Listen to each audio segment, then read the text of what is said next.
and you work with TV journalism, so that you understand the pressure of deadlines. Having a bad boss says one more story, why other stations are ahead of us, 5 minutes before of us and all. So we will try to cover a couple of things, which essentially is to understand the value of fact checking. Why we do it? Is it like a marketing term, fact checking? Why was not fact checking there before 10 years? Like, how many of you heard about a designation called fact checker 10 years ago? Was it a designation in newsrooms? So suddenly then somebody in America created like a marketing term called fact checker, and everybody became a fact checker. Like, is it that? So we will try to cover two things. One is what is fact checking, and what is critical thinking. And what is critical thinking to do with journalists actually, right? So one thing you really have to appreciate actually a lot, I don't know whether we have a clicker, if you have a clicker, but not, I will go the slides. And one of the key things for us is to understand what is information and landscape. What does it really mean? And has it changed? And how much has it changed in the last 10 to 15 years? Okay. How many of you have a proper journalism training? How many of you have been to journalism schools? This is a huge number again. So usually you don't need to go to journalism college to be a journalist, but just for my understanding. In journalism colleges, have they taught you fact checking when you were finishing it? No, it was kind of not there. And what's happening now, which you really need to appreciate, for the first time in the human history, we have more information than we can consume. Clear?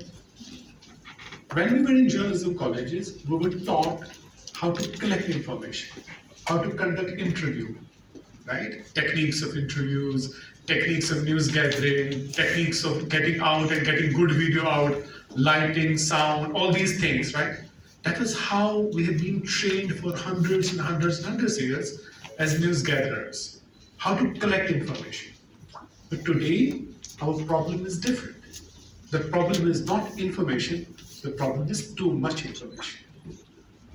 Right? So this is a big difference between the journalism which was done 20 years before and the journalism which we are doing today. At one time, there was a challenge. How many of you covered government? I'm going to ask a lot of questions just for my understanding. Like, most of you must have covered governments, right? The state assembly, the law ministry, the budget, the election commission and all. So as a good journalist, what do you do if you cover a particular beat? Say, for example, if your beat is a high court, or if a beat is a ministry. In Mumbai, they call it Mantralaya. I don't know what in Hyderabad, what they call it. A secretariat. So your beat is a secretariat. What will you do as a good journalist?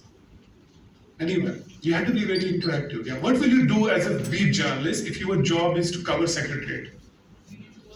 Every morning, you will go, if you are in the office, your bureau chief will tell you, what the hell are you doing in the office? Go secretariat, meet someone, get some document, get some story. So as a good journalist, you will go in the morning, before even the officers are there, and you will start meeting people. So I have a friend, he's a top editor with one of India's biggest publications. From last 35 years, he covers foreign ministry. His job starts 10 in the morning. He goes to South Block in Delhi, where the foreign ministry sits. And then he leaves this room, goes to this room, goes to this room. He comes out at 3:30, 4 o'clock. And he has a story. Every day he has a story in the national paper for the last 30 years. Imagine. Every day. You can check his name. Every day on a paper, he has a byline every day from last 30 years. So that means essentially, the way we were trained as a journalist was to collect information, and we needed a couple of tools for that. What was the tools we needed? Sources, of course, yeah. What else?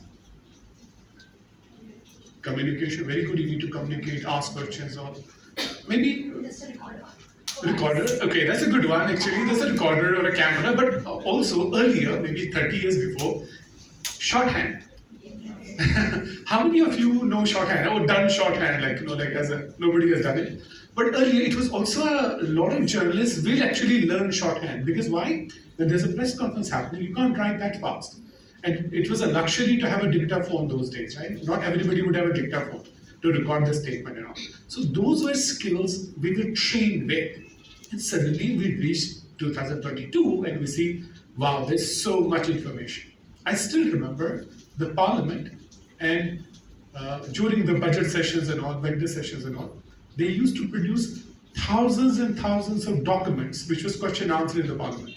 And they will print that, and the journalists will actually carry a huge load of paper every day to the office.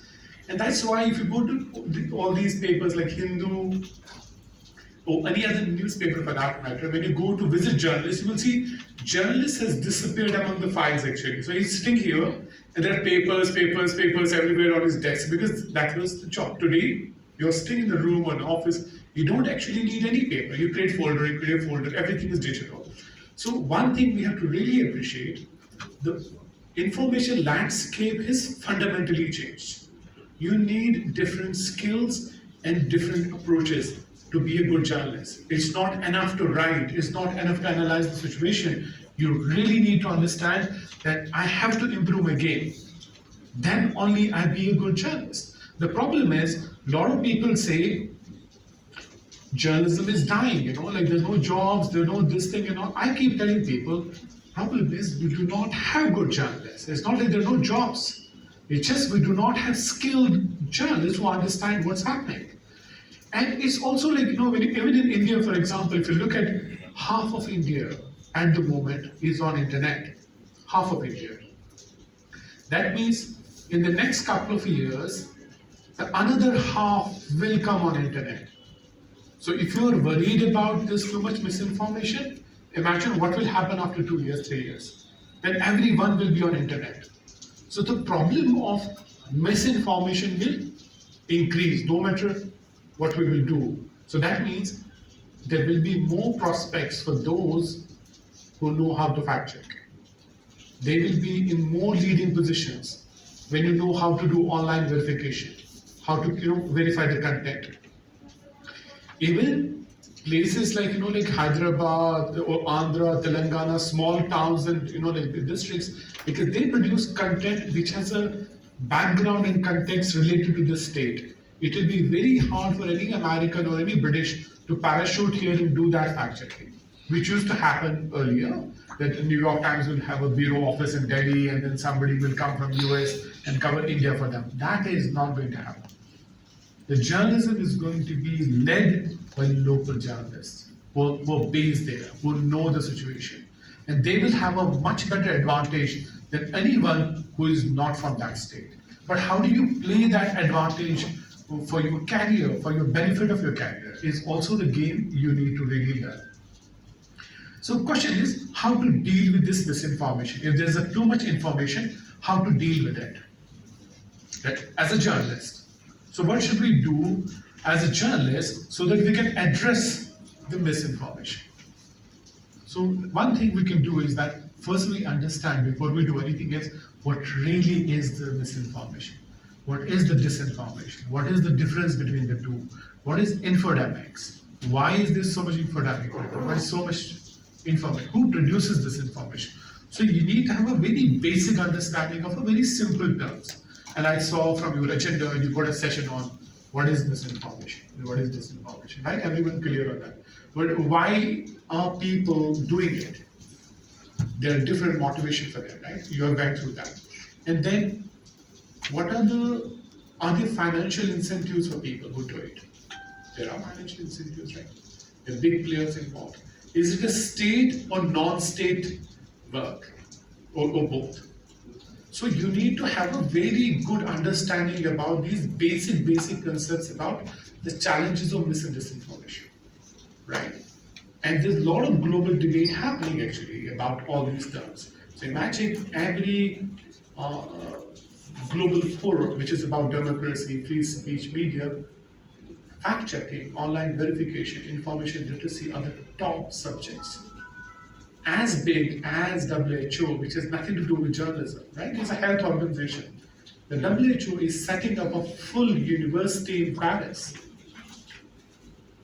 And one of the key subjects they will teach to doctors is fact checking.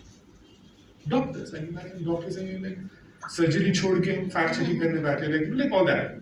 So they will not understand it, but the WHO understand the game has changed. Doctors need to learn behavioral science. Imagine a patient who comes to a doctor and patient has already done all the Google. And we all do it, right? If there's any problem in family, before going to a doctor, we will do Google. And when you go to a doctor and doctor tells you, hey, say, God forbid, you're suffering from cancer, particular cancer, and you need to go through chemo and this.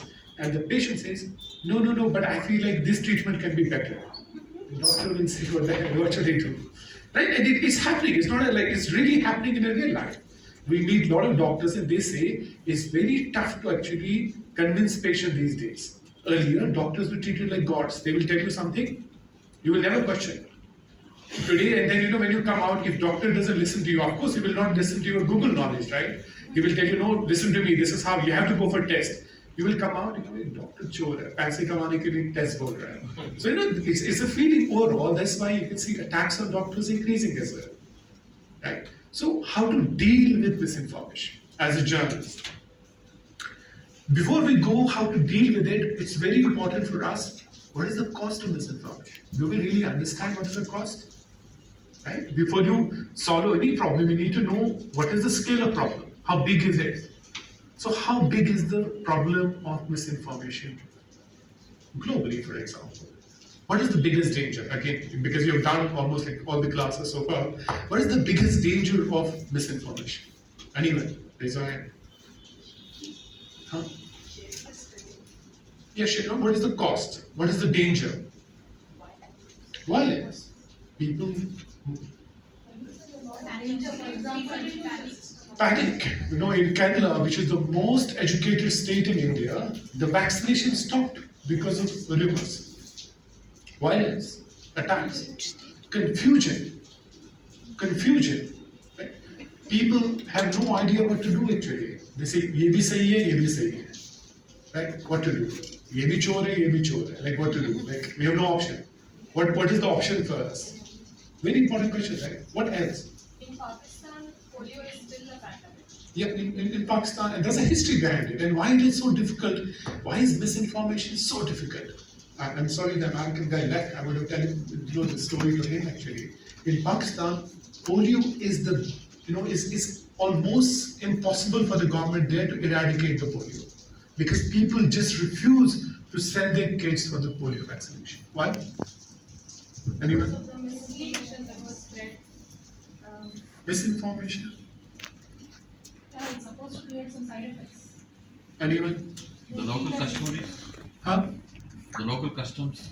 Local customs, but local customs want healthy children, right? Polio is a deadly disease. And Afghanistan, Pakistan is still one of the worst affected by the polio. What is misconception to some extent, but still again, what? Okay, what else? There was Americans with the Do you know the doctor, Pakistani doctor, who is still in jail?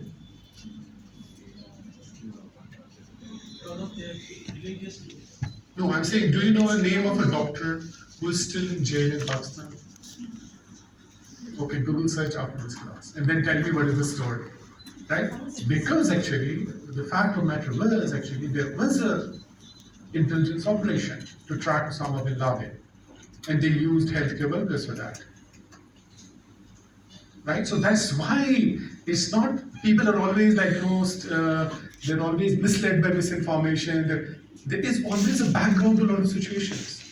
And then you mistrust, right? You don't mistrust, you mistrust because of your experiences. I don't trust you. Why? Because I know you have cheated me before. Right? So once you break that trust, then the misinformation goes around it. Then myths start, then a lot of things happen actually. So in a lot of situations, we have to also be very careful about what is the background of it, why people hate each other. Is there a problem somewhere or whatever? We have to identify. As a journalist, as a storyteller, we need to have a 360-degree understanding of the subject. So, cost of misinformation again. The cost of misinformation is violence, confusion, hatred, So corporate users are having. Financial cost. You lose money. If I say your shop is selling a fake bakery or whatever, you will lose all customers. And there have been so many cases. One company in Bangalore got bankrupt because of misinformation. A company in bank in Singapore lost 70% shares because it became viral that they're losing money. I don't know how many of you have a ICICI bank accounts. 1 year back, there was a rumor that once that managing director got arrested and all that, the bank is sinking. And people started approaching the bank that we want to withdraw. And that created a lot of loss for the bank. We don't know because they never made that public. What is the cost? But if you look at for health, for example, during COVID, you can see there was a massive cost in terms of hospitals either getting fully packed because there was a rumor that there's no beds available, let's catch the bed. Or people rushing to a train station saying this is the last train to my town, tomorrow there will be a lockdown. Right? So the cost of it's huge, but the biggest cost of the misinformation is it creates a situation where people feel helpless to do whatever they want to do actually. Who to vote, how to vote, right? All that democracy, free speech, everything comes under the danger actually. So that creates the lot of like a situation where it becomes not really journalism issue, it becomes national issue. It becomes national security issue. So that's why you have to look at yourself after you come through, and you are honestly very lucky to go through this training in your own language and by the best trainers available here, because it will allow you to do self-learning after this. If you're really interested in this field, you will start learning more and more about it. And that could start, a new discovery in terms of how you will look at whole situation. And then you will look at a career of fact checking from a different prism. You will not look at from, okay, this is false and this is right. You will not stop there actually. You will write books, you will create dialogues, you will research, you will do documentaries. So you will build a new narrative around the whole system of future of journalism. Because what is fact checking? For us, we are all journalists, so it means journalism for us. Traditionally in journalism, who was doing the fact checking? Traditionally, like 30, 40 years before, when there was no internet. Copy editor. How many of you have been a copy editor in your early career? Excellent. So what is the most difficult job of a copy editor? Was it easy to be a copy editor? No, sometimes you say, what the hell, why am writing somebody's copy? It would have been better if I had written it the whole copy on my own actually, right? Because, right? I don't know how many of you have seen a documentary or movie, Shattered Glasses. No. Okay, just write it down. Shattered Glasses. It's a Hollywood movie about a true incident in which a young reporter was a star reporter. Editors loved him, everybody loved him, and he was a star. You know what the star reporter is? Like, हर किसी newsroom में एक star news reporter. Who is the star of your newsroom? I don't know, like, who is the star in your newsroom? Star anchor. Okay. So, like, every newsroom has a star, right? So he was a star of a newsroom. One fine day, he used to write stories like with all the details, minute details, as if he was an eyewitness to crime. And everybody goes, wow, what details, what minute details.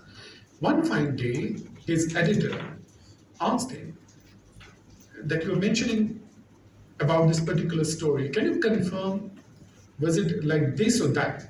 And it was a simple, innocent question from my editor. He thought, let me check. And what happened?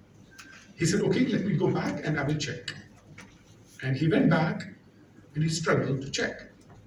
And editor said, boss, I said, you just check. It's your story. You've written in the copy something. Can you just check it, fact check it and let me know? And he crumbled. And editor got it. He said, there's something wrong with the story. He put the story on hold. And he told him, okay, come, what happened? And he said, no, I forgot something, my diary got lost, my something got lost, my phone number got whatever. He gave a couple of reasons. Editor quickly realized actually he has not really been at the spot. He has written the story as eyewitness, but he doesn't really know the details. So he had just made up the story. What he did immediately was that he was a star reporter of a newsroom. He went back and he checked every story he has filed in his career. Almost every story was a fake story. And he was using glasses as a journalist, like the movies called Shattered Glasses. So he was sacked.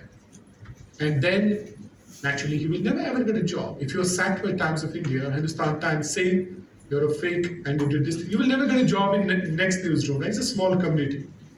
I remember a journalist who came to me, and I was an editor, and then he did a story, and it was a brilliant story, outstanding story, and he has quoted a person in that story. And I asked him, did you met this person who you have interviewed? He said, no, I spoke to the person. I told him, great, can you give me his number? And he said, okay, sir, give me 5 minutes, 10 minutes, I will give you the number. He went back, and he's not coming back after that. So I went to his desk, I said, man, can you give me the number? I just want to check whether the code you got is true or not. He said, no, I think like he gave me this code on email.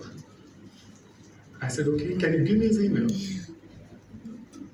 And he lost it, and he started crying. He was a young reporter. And I told him, the person you interviewed in the story has died 2 years ago. So this was copy checking, fact checking in traditional route. But that fact checking has essentially, the nature of that fact checking has changed. The nature is essentially now, because there's a lot of stuff online. The challenge for us to understand again what really fact checking means actually. So it's not something which is new or fancy or a buzzword. It's something which has been done since the day there was a journalism. Editors used to do it, copy editors used to do it. No story will get published unless copy editor will see it. Then resident editor will see it, bureau chief will see it, then finally the publisher will take a final call to decide. So you need to understand, again, fact checking is not something in isolation. It's again a process. It's not suddenly I go to Google reverse image search or invade and I started doing this and this is fact check. No, it's a process. We need to build systems in newsrooms. That's why it's so important to have you on board so that you can go back and think about it, whether this could be something you will establish in your newsrooms. 1 or 2 people, 1 person, 2 person. What is the process? How will you go about it step by step? And essentially, it's like going a little bit deeper, being watchful, being more investigative. We call it, like a visual investigation, for example. What are we doing? So the Starker said, photo forensic for that matter. So we're digging deeper, investigating, which was traditionally the job of journalists, to figure out whatever we are producing for the public, we are sure that this is true before we publish it. Hindus has a great tradition of actually having readers page and saying, oh, this is a mistake we did yesterday. But that is not a good place for any publication. To go back and say, okay, this is my mistake and I'm coming on board. It's not a healthy sign, right? So, and there's a history behind fact checking, I was telling you, and then there's a future ahead of it. So we need to see fact checking not really in isolation, that is a Google reverse image tool, this is Invade, this is Wayback Machine and all. These are just tools. They may change after a year or 2 years. But you need to have very clear understanding of that fact checking is something which has to be integral. And there's a beautiful, there's an amazing conversation in America about the future of journalism. 200-300 editors came together to discuss what should be the future of the journalism. What should be our first loyalty as a journalist? Is it a political party, or is it a government, or it is a money, is a market, or people who we write for? So the outcome of that discussion was captured in this book, which I consider as a Bible for journalism. If you don't have it, you should buy it. So it's a Bible for any newsroom, right? And essentially what they covered in this, and Bill Kavach, they're still alive and they're doing remarkable work. They essentially concluded the whole book in this one sentence. And you need to have really written this on your desk, that the essence of journalism is a verification. If you do not verify, a YouTube blogger for anyone on social media or influencer will have more followers, more viewers than you can ever imagine. So how are you different from a blogger who is independent or a Facebooker who is independent than as a journalist? What separates you from the rest of others is the process of verification, discipline of verification, which you will adopt. And I think we need to be, very clear about our understanding of this term process. It's not a one incident, one morning I will do great, next day I will forget about it. It's like building systems within newsrooms where we will understand, okay, these are the 20 tools which I have learned. Now I'm going back to my newsroom, how I'm integrating these 20 tools into my system. That I will make sure my stringer on the ground will make sure that the video he has taken is the genuine video. At least he will do his due diligence. Time sahi dalega, date sahi dalega, location sahi dalega. Whatever those things are, so you will give him 5 things. You will tell every stringer in your newsroom, you should not submit any video unless you check these 10 points. So once he does his due diligence, then you can ask maybe another person in the newsroom, check whether he has done his due diligence. Then it comes to you, then it goes for publishing and all. We have another amazing professor in Paris called Mark Lee Hunter. If you don't follow him on social media, do follow. He wrote a manual on watchdog journalism called Story-Based Inquiry. He's an amazing mentor, amazing teacher. Maybe in future, Sudhakar may invite him to Osmania University. And he's very keen to come to India to be here. And he created a theory about, he called it story-based inquiry. What is journalism? What is watchdog journalism? It's a story-based inquiry. That you focus on producing original story, conceiving structures of it, researching, composing, publishing, and then going out with the story, which actually is what every newsroom does on day-to-day basis. But putting it into the process and create, this whole theory is based on this word, observe, observe, observe. As a journalist, you should have an extraordinary capacity to observe things, right? Like, I think that's what we do, right? Like, a lot of people pass through things and they don't realize there's something wrong. Jack Surya, who was with Times of India for a long time, he wrote a book. I forgot the name of the book when he retired from Times of India. He wrote a story about Jan Brothers. What makes Times of India so successful, commercially successful, as a media organization? Anyone guess? And how old is Times of India? 100 plus. Are they sacking people? No, they're hiring people all the time, right?